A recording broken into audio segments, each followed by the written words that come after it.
बिस्मिल्लाहिर्रहमानिर्रहीम और अस्सलाम वालेकुम। आज अगस्त की 30 तारीख है और बुध की दोपहर है। अभी जब आपसे मैं बात कर रहा हूं तो इससे थोड़ी ही देर पहले इमरान खान साहब को साइफर केस के अंदर उनका जुडिशल रिमांड 14 दिन के लिए एक्सटेंड कर दिया गया है। एक तो आज के वीलॉग में आपको बताएंगे कि आज जज को क्यों जेल जाना पड़ा, क्यों इमरान खान साहब को निकाल के अदालत में नहीं लाया गया, क्या इमरान खान से इतना डर है कि उनकी एक झलक पब्लिक को नहीं देखने देनी, क्या इमरान खान से इतना डर है कि उनकी एक तस्वीर ना आ जाए कहीं पर वो जब जेल आ रहे हों।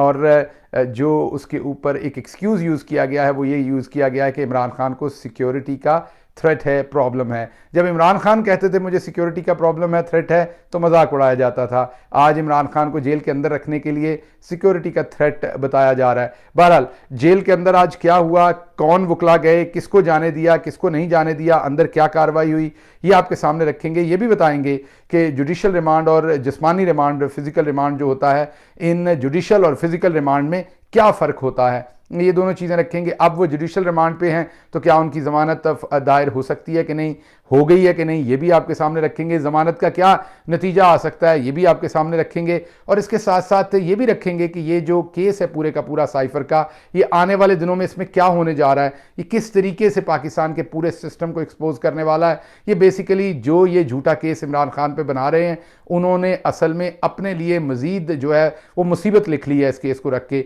वो मैं आपके सामने एक्सप्लेन करता हूं कि क्यों जनरल बाजवा और उस वक़्त के DGISI और उस वक़्त के तमाम जो अकाबरीन हैं वो क्यों इस केस के अंदर फंसे हुए पाएंगे आप आने वाले दिनों के अंदर।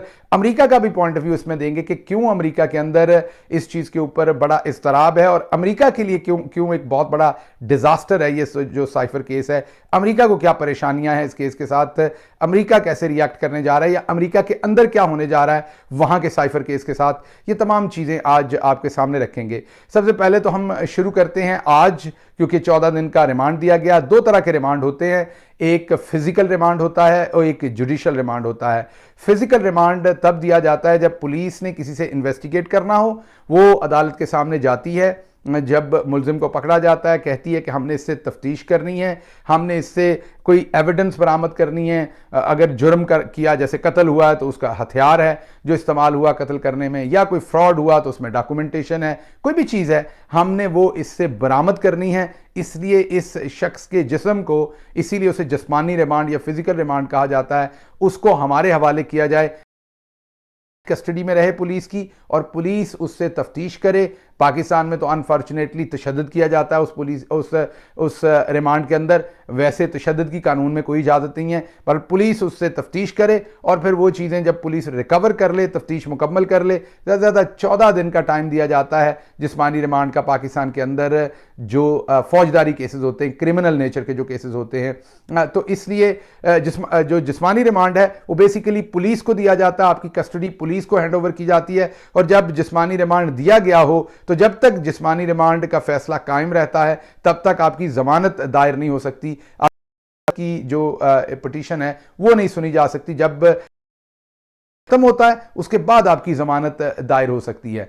जुडिशल रिमांड क्या होता है? जुडिशल रिमांड वो होता है जब पुलिस इन्वेस्टिगेशन के लिए आपका रिमांड नहीं लेती, वो जाहिर बात है बाद में ले सकती है, लेकिन अमूमी तौर पर जब उन्होंने ना लेना हो और वो कहे कि हमने अपनी इन्वेस्टिगेशन कर ली है या हमें इसकी जिस्मानी तौर पर मुल्जिम की जरूरत नहीं है, हम उसके बगैर भी इन्वेस्टिगेशन कर सकते हैं, तो फिर के ऊपर पता है। जुडिशल रिमांड का मतलब यह है कि वो मुल्जिम अदालत की प्रॉपर्टी होता है, लेकिन उसे किसी भी जेल के अंदर भेज दिया जाता है, वो उतनी देर तक जेल में रहेगा। जेल में दो तरह के लोग होते हैं, एक जिनका अभी केस चल रहा होता है, सजा होनी है या नहीं होनी, और वो जुडिशल रिमांड पर होते हैं, अभी उनका फैसला होना है कि उन्हें जमानत देनी है या अंदर रखकर उनका ट्रायल करना, और बाद में सजा होगी तो वो जेल के अंदर रहेंगे, बरी होंगे तो बाहर आ जाएंगे।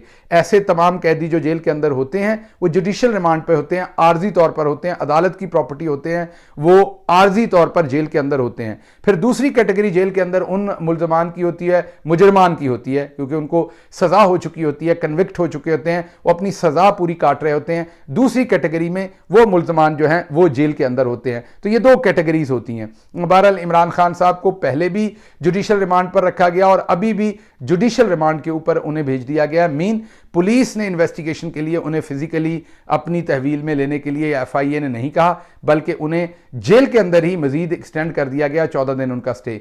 इसमें से अच्छी खबर यह है कि क्योंकि फिजिकल रिमांड नहीं मांगा गया चेयरमैन इमरान खान का, इसलिए जुडिशल रिमांड के ऊपर उनकी जमानत फौरी तौर पर फाइल हो सकती है। और यही किया क्योंकि इमरान खान साहब के पास जो इस टाइम वकला की टीम है वो बेहतरीन वकील है। इसमें जो सलमान सफदर हैं, बहुत ही आला पाए के पाकिस्तान के माने हुए वो फौजदारी मुकदमे के वकील हैं।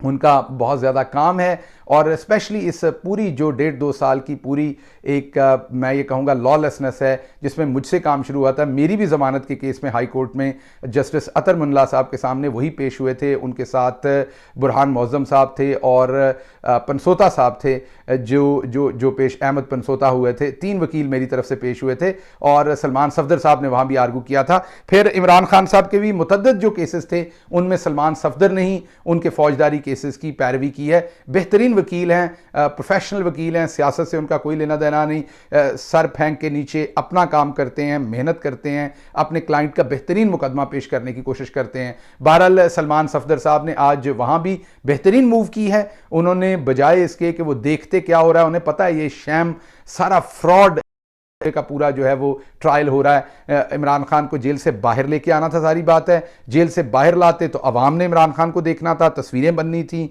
उधर अदालत के अंदर वकला ने नारेबाजी करनी थी। लेकिन क्योंकि इमरान खान से डर है, नाम पर सुर्ख लकीर तो फेर दी गई, लेकिन ये पता है कि लोग अपने खून से, अपनी तमाम तर कुर्बानियाँ देने से, अपने जज्बात से वो सुर्ख लकीर मिटाना चाहते हैं। इसलिए इमरान खान को जेल के अंदर ही रखा गया।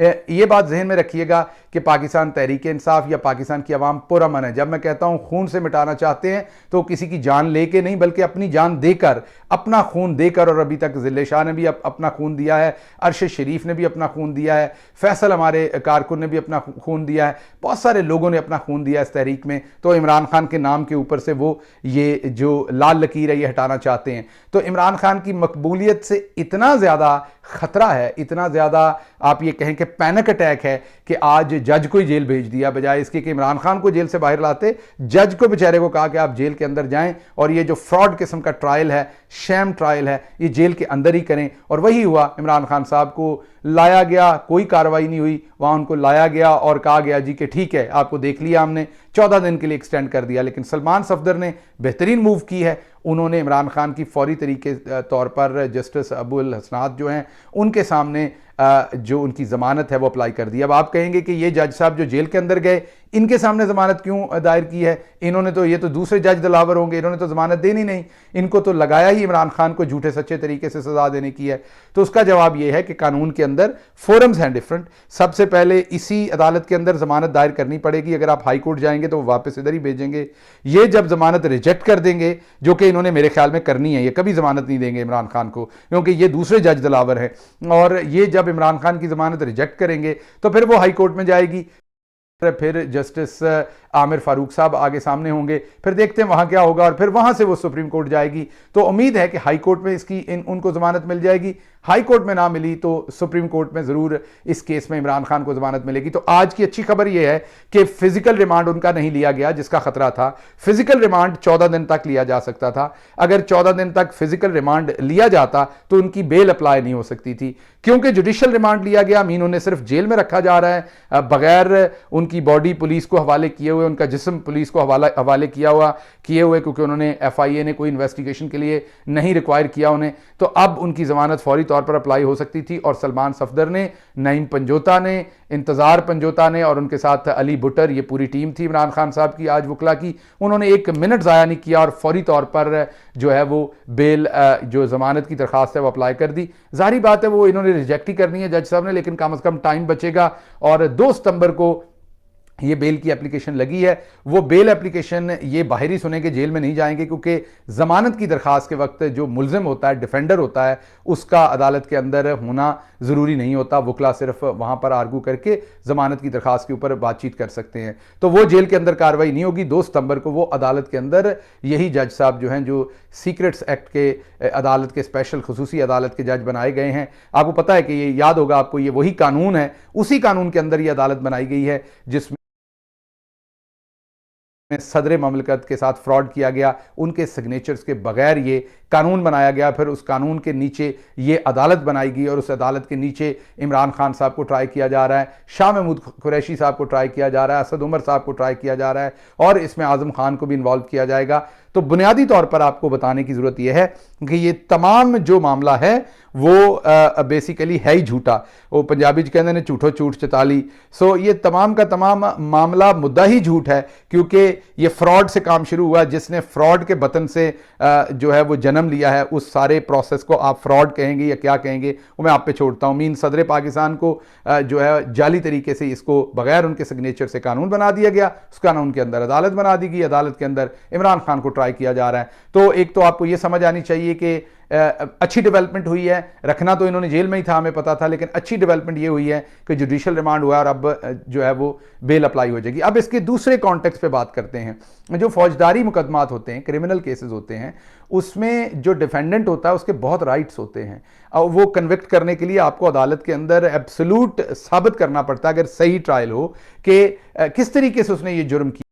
वो किसी को भी कटहरे में बुला सकता है और जिरा कर सकता है। जज अगर इनकार करेगा तो फिर जज दिलावर ने जैसे पहले उनके गवाहान को नहीं सुना था और फिर उनकी जग हसाई हुई थी पूरी दुनिया में, तमाम पाकिस्तान की बड़ी छोटी अदालतों ने जज दिलावर साहब की फिर सही ठुकाई की थी, सही बेइज्जती फरमाई थी और ये कहा था कि बड़े ही चवल किस्म के अनफॉर्चुनेटली वो जज हैं जिन्होंने किसी के गवाह को भी नहीं सुना। तो जज दिलावर साहब की तरह अगर ये जज साहब भी इमरान खान के बुलाए हुए लोग जिन्हें क्रॉस क्वेश्चन करना हो, जो इस सारे केस के मेन रीज़न हूं, तो अदालत जवाब नहीं दे सकती। मसलन इसमें वकील किस किस को बुला सकते हैं, इसमें जो है वो एम्बेसडर असद मजीद को बुलाया जा सकता है, इसमें जनरल बाजवा को, जी हमारे वही जनरल बाजवा जिन्होंने जाकर झूठी चुगलियां लगाई थी। वो जैसे एक झूठी चुगलियां करने वाली भाभी होती है घर में, वो झूठी चुगलियां इन्होंने जो लगाई थी अमेरिका के साथ कि इमरान खान आपके खिलाफ है, जी उन्हीं जनरल बाजवा साहब को बुलाया जा सकता है। उस वक्त की आईएसआई की लीडरशिप को बुलाया जा सकता है, उस वक्त की फॉरेन ऑफिस के फॉरेन सेक्रेटरी को बुलाया जा सकता है, शाह महमूद कुरैशी को डेफिनेटली बुलाया जा सकता है, और अमेरिका के अंदर असेंबली का जो दूसरा स्टाफ साथ था उनको बुलाया जा सकता है। तो इन तमाम लोगों को जब बुलाया जाएगा, इनसे सवाल जवाब होंगे। और ये भी हो सकता है कि इंटरसेप्ट की जो स्टोरी है, एडिटर जो हैं जिन्होंने वो स्टोरी की है, उनको भी ऑनलाइन बुलाने के लिए इमरान खान के वकला जो हैं वो रिक्वेस्ट करें। तो ये जब मामला उठेगा तो फिर पेट से कपड़ा उठेगा और फिर कईयों के नकाब उतरेंगे और कईयों को पता लगेगा कि उन्होंने क्या खच मारी हुई है इसमें और कितनी बेइज्जती हुई है। आपको याद है पहले कहा जाता था साइफर है ही नहीं, कोई साइफर आया ही नहीं, फिर कहा गया कागज़ लहराया गया, फिर कहा ये साजिश नहीं है मदाखलत है, फिर कहा कोई ऐसी ज़ुबान इसमें इस्तेमाल नहीं हुई, फिर कहा ये तो कोई डॉक्यूमेंट ही नहीं है, इसकी अहमियत ही नहीं है। और वहाँ से अब हालात यहाँ तक पहुँच गए हैं कि ये नेशनल सीक्रेट और स्टेट सीक्रेट जो है वो डॉक्यूमेंट बना लिया गया है और सीक्रेट्स एक्ट के अंदर अब इमरान खान को इसमें ट्राई किया जा रहा है। तो मुनाफकत चेक कर लें, फ्रस्ट्रेशन चेक कर लें, बदहवासी चेक कर लें। ये आपको लग रहा होगा ताकत का बड़ा इस्तेमाल है, बड़े बड़े माचो हरकत है, ऐसा नहीं है। जब आप किसी को नंगा करके मारते हैं या किसी पे जुल्म करते हैं या झूठे केसेस बनाते हैं तो बुनियादी तौर पर आप हार चुके होते हैं। आपके पास कोई तदबीर नहीं होती, आपके पास कोई मुकाबला करने की वजह नहीं होती, आपके पास कोई ताकत नहीं होती, मंतक नहीं होती, कोई एविडेंस नहीं होती, कोई आपका केस नहीं होता, कोई आपकी बात में जान नहीं होती, तो आप इस किस्म के वहशियाना और बेवकूफ़ाना जो है वो उन चीज़ों के पीछे जाते हैं। तो बुनियादी तौर पर इमरान खान जीत चुका है, सिस्टम पूरे का पूरा लाल लकीर फेरने वाला हार चुका है। इमरान खान रौंद के रख दिया है उसने तमाम नैरेटिव को, और इमरान खान जो है वो standing tall against all odds आप कह सकते हैं इस टाइम, क्योंकि जो भी उसके ऊपर फरसूदा और झूठे केसेस बनाए थे उसमें किसी में वजन नहीं है। और अब करना क्या पड़ रहा है, 14 दिन के लिए मजीद जुडिशल, पहले भी जुडिशल के ऊपर बगैर बताए हुए, छुपे छुपाए, बगैर इमरान खान के वकला को बताए हुए, बगैर इमरान खान को बताए हुए। तो मुझे बताइए, क्या ये ताकतवर वाली हरकतें हैं? ताकतवर तो सीना ठोक के सीधा आके लड़ता है सामने। ताकतवर जब आपने कोई जुर्म किया होता है तो आपका जो मदई होता है वो सीधा अदालत के अंदर आपके खिलाफ सबूत पेश करता है, इन्वेस्टिगेशन होती है, डॉक्यूमेंट सामने आते हैं, आपने जो बुरा किया होता है आपको सजा दी जाती है। की तरह रात को छुप छुप कर अदालतें बनाई जाती हैं और उन अदालतों के अंदर छुप छुप कर केस लगाए जाते हैं। ये तमाम तो चोरी के काम हैं। इनके ऊपर जो है क्या किया जा सकता है और क्या कहा जा सकता है। तो मैं आज के लिए इतना ही रखूंगा। जो दूसरा मौजू था वो बाद में कभी डिस्कस करेंगे। बताना आपको ये था कि इमरान खान की मकबूलियत से खाइफ लोग आज उसे एक सेकंड के लिए बाहर नहीं निकाल सके। अच्छी खबर है कि जुडिशल रिमांड पे गए हैं, बेल अप्लाई होगी। मैंने आपको कल के वीलॉग में कहा था कदम उखड़ चुके हैं।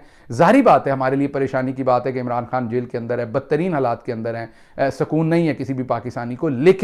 लेकिन मैं दूसरी साइड आपको बता रहा हूं कि कदम उखड़ चुके हैं, हवास बाख्ता हो चुके हैं। ये जो तमाम हरकतें हैं ये हारे हुए लश्कर की हैं, वरना अगर वाकई इस केस में कुछ होता तो बड़े तगड़े तरीके से इस केस को पेश किया जाता। चिट्टे दिन में इमरान खान को इस केस के अंदर लाकर अदालत के अंदर सबूत पेश किए जाते। ये छुप छुप के जाली अदालतें बना के जाली तरीके से इमरान खान का ट्रायल ना किया जाता।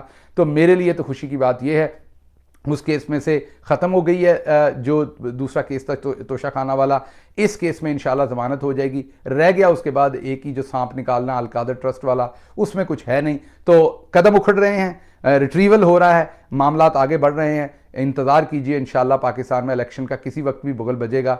और जैसे ही बजेगा तो उसके बाद जैसे ही बिगल बजेगा तो उसके बाद आप देखेंगे कि इमरान खान बैलेट पेपर के ऊपर होंगे, आप लगाएंगे ठप्पे और फिर तबाही मचा के रख देंगे ऐसे पूरे सिस्टम की। जाते जाते एक बात मैंने बड़ी ज़रूरी करनी है आपके साथ, जिसका आपको ख़ास ख्याल रखना चाहिए, और वो मेरी रिक्वेस्ट है आपसे कि अपने इर्द गिर्द के लोगों का ख़ास ख्याल रखें।